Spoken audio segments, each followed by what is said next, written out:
Current লাগোয়া মাঠেতে বসতো মেলা। কত কিছু ছিল, কথা বলা পাখি, ট্রাপে খেলা। মাস্টার যোগু দুটো হাতি কাটা, পা দিয়ে করতো রান্না। একবার তার কাটা হাত দেখে আমাদের সিকি কান্না। এই জন্যেই ছোটদের আমি কখনো আনতে চাই না, অকারণে শুধু ঘ্যান ঘ্যান করে মেলায় আসার বায়না। দেখতে তাকিয়ে মেলায় এসেছে তোর মতন কেউ কুচকে। বাবা বলেছিল রেগে মেগে আর চোখ মুখ ভুর কুচকে। আমার কি দোষ? দাদাও এসেছে, ওকে বকছো না কেন? যত দোষ তো আমারই দেখছো, ওর দোষ নেই জানো।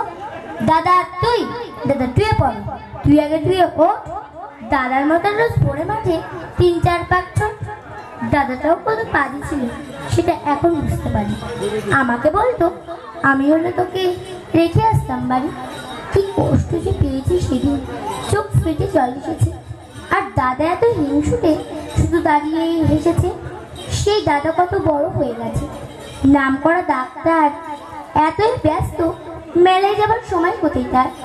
আজও মাঝে মাঝে আসার শেষের বর্ষা মুখর বেলে ওই পথে গেলে মনে হয় ছুটে যায় সে রথের মেলায়। মুহূর্তে মনে ছবি ভেসে ওঠে চৌধুরীদের মাঠে। আমি আর দাদা অঝরে ভিজছি ঝড়ে বৃষ্টির ছাটে।